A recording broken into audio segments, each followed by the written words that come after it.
Enhance. Go crazy! Go stupid! Go crazy! Go stupid! Go crazy! Go stupid! Go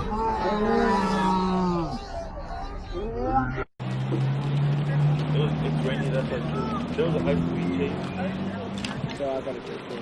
Yep. We're out. When you guys gotta take Ready to eat away? right?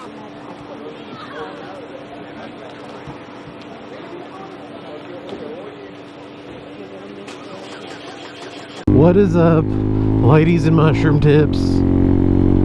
Yes, you saw that correctly. A San Bernardino County Sheriff, Fpiu, straight up going, oh, yeet, and straight up Dukes of Hazzarding their own patrol car. So there's an Instagram account I follow named San Bernardino.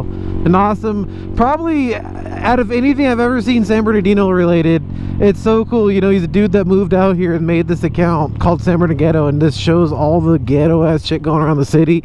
And he's actually became, like, you know, I'd say, because there's a lot of local people that follow him now and send him clips now, and it's a pretty cool little thing. Well, nonetheless, he posted this clip of this Fpiu launching it. Then I found another clip with like some follow-up video from On Scene TV, and I was like, wait, I know that area. And it ends up being this area called 5th and Tippecanoe area, and I couldn't help but to check that place out, because it's not every day you see a you see a Sheriff Fpiu literally launch their vehicle like fucking ET going over the damn moon. But nonetheless, we're also going to go check this out, because as you saw in that video, the sheriff deputy did crash. Now, some backstory behind this is not only the backstory, we're going to go on location right now. It happened not last night, but the night before last night, as of recording this right now. Basically, it was a pursuit. It was him, and from what I read, another unit behind him. He slammed over that, which, I mean, I'm not trying to say that I know how they should be driving or not, but I'm pretty damn sure it ain't protocol to go 100 miles an hour through a fucking intersection in a residential street. I don't care if the light's green or not. But nonetheless, he starts going to boom, Dukes of Hazzarding that damn Fpiu, lands and then crashes into some poor dude's green truck and completely totals it. And since I know exactly where that crash took place, we're gonna go check out that area and see what damage took place.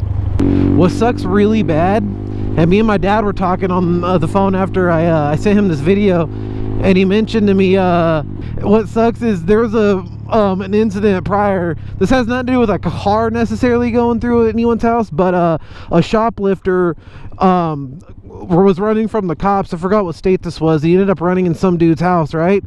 And what's the SWAT team do? They started throwing fucking tear gas canisters, blowing this fucking poor guy's house and walls up. Well, the guy didn't ask for this guy to run in his house, and I mean, he didn't ask for a SWAT team to have to fucking blow it up either, for one guy. And what happens out of this? The guy tries to sue the police department, like, hey, you guys just literally fucking damn near demolished my house, and he tried to get compensation. They ended up saying, bitch, nah, not only are we gonna not compensate you, but you're fucked for all your fucking damage, and you can go suck a fucking pecker. And they literally left this guy with something in the hundreds of thousands of dollars of damage. And because the damage happened during the apprehension of a criminal, during like the police doing their duties to apprehend somebody, that completely deters them from being responsible from fucking up your property. So that being said, due to this being a pursuit and the reckless driving and negligent driving, I don't know, I'm sure he could probably do a lawsuit out of it, but man, I feel bad for the guy more than anything with the cops. That cop that crashed, fucking, I hope they don't put him back on the road, because that is just some negligent ass bullshit. Not only is that negligent, now we gotta worry if we see a fucking Fpiu going code 3 down the street, if they're gonna fucking ramp their Fpiu off the fucking damn street corners and crash right into us and shit, you know what I mean? So Now I'm gonna be looking over my shoulder for damn police cars flying through the air. But man, if I would love to be able to talk to the owner of that vehicle and ask him if the sheriff's department's gonna do any sort of compensation for his vehicle getting fucked.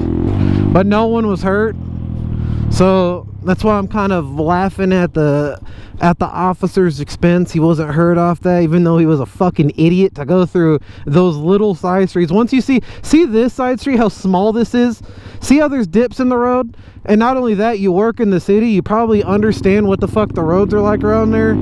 You can't tell me that wasn't stupidity. I mean, that was just 100% verified fucking, like, just pure retardation in the purest form. Something different you're going to get out of my video versus what you saw on that video is we're actually going to go on location and see what the aftermath looks like. We're going to get to see the area firsthand and see what kind of location it looked like it was deemed safe enough to fly 100 miles an hour through. Watch out for the flying police cars.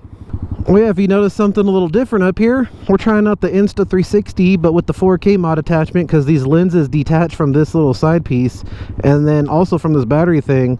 It's a pretty cool little thing, and just from the few videos I did without even really trying to film anything, just to see the quality, it blew me away by the sharpness of it. Another thing I really hope for is that the body cam footage of that gets released, because oh my god, I would love nothing more to hear that cop's reaction realizing he just fucked up and was way up in the air. Oh my god, I just want to see this. I want to see that so bad. Oh man, it's not every day you get to see some shit like that, you know what I mean? And you guys want to hear the funniest part of it all? So some cop launches his car, fucking crashes, it looks like it rolled and shit, totals some guy's other car, and I believe the front of his property and all that shit, and guess what? The suspect got away. So what does that tell you, folks? Don't hesitate to do a good old bolo, aka be on the lookout for an X and X car. You know, it's driving a little too erratic for me to follow up with. Be on the lookout for it. And then guess what? Now that poor guy's truck isn't totaled. You know, that would be in an alternate universe where that actually did happen. But oh, last night as well, someone had a picture of some dude that was stabbed right here on 9th. And you'll recognize the area because I'm always going by it. You know what's sad too out here? When shit like that happens, like a dude stabbed on the to death on the side of the road and he bleeds out. At least I noticed this. There was a lady who was shot to death right a few houses down from me, and her husband just followed her out and then shot her and killed her right in the street that I drive down every day. Well, her blood was on the street for like until it finally just like dissolved from all the cars driving over it, which is kind of eerie to think about, that they don't clean, like that's like a biohazard, right? And they left this lady's blood from being shot to death in the street, and it's like, I mean, you can't get a pressure washer to come out or anything, you know what I mean? Like, man, I do follow this account called Crime Scene Cleaners on Instagram, and he does all this that kind of pressure washing and shit, and he does do traffic accident scenes and cleans like the, you know, the body matter, not the parts, but like all the parts get picked up, but like, you know, maybe fragments of skull and shit. It sounds eerie, but you know, there's people got to do that shit. That's something that has to get done, you know. But out here, I think we're just such a cheap, shitty city that they don't even waste the money to do those services, and it's kind of sad. Yep, right in between this street and the next street, the dude was laying right on the left-hand side dead. I'm gonna see if that, if they actually clean that up or not.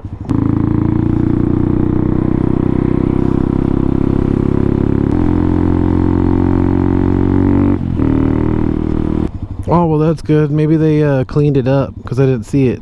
I'm not even bullshitting you. That one where my neighbor was murdered, that I literally had to, like, because I'm on a motorcycle, so I see the road right beside me, or right below me, and I literally had to, like, ride by that shit every fucking day, and it was kind of, like, eerie because I knew what happened. So we're on the street where that pursuit happened. So he was flying down this. Now I can see how he's going 100 miles an hour. He was passing this, it looks like an elementary school.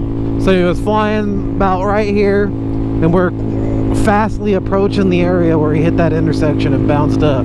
So as you can see, we're in a street, lots of blind corners, lots of streets that come up with cars parked blocking your traffic view. Perfect spot to go 100 miles an hour, it looks like. Extremely skinny streets. This might be it right here. Let me see. Oh, this is Tippecanoe. I think this is it. Yep, this is it. There's the Amapola, there's the yellow building, and he went right here. I think, yep, right here. So going all this back and forth, I'm gonna assume these people were like standing or sitting like right here, and they got him going by really fast. But the crazy thing is right there's not really much that you could hit unless, oh, look at his truck kind of went down, and then, wow, so he was going boom, boom. So there's like a little curdle, but it's like not even noticeable. So that SUV was going that fast to knock it out of whack from this flat of asphalt. Wow.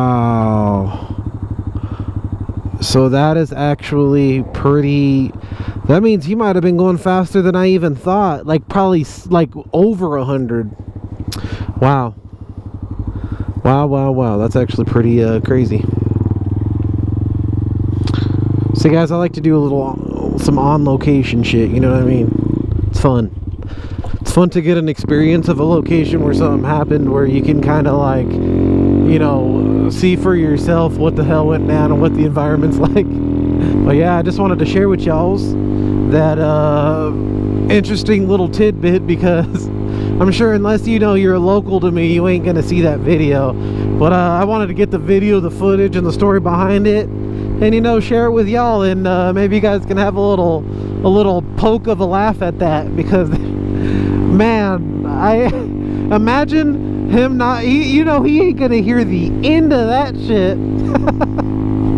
And one of my buddies who's an old cop even said, if you want to talk to the guy, he's probably on desk duty at the station. Oh man, that's gonna be one of those things where he probably won't hear the end about until the last day of his career, and even then. But I just wanted to take you guys along on there, test out this Insta360-1R. Today we were filming in 1080-60 with 60 frames per second, or I guess that's what 1080-60 is, and trying it out.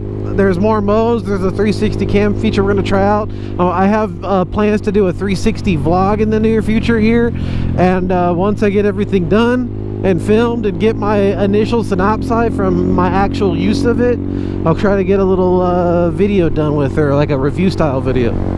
But on that note, all info will be down below in the pinned comment and description. If you enjoyed this video, don't forget to hit the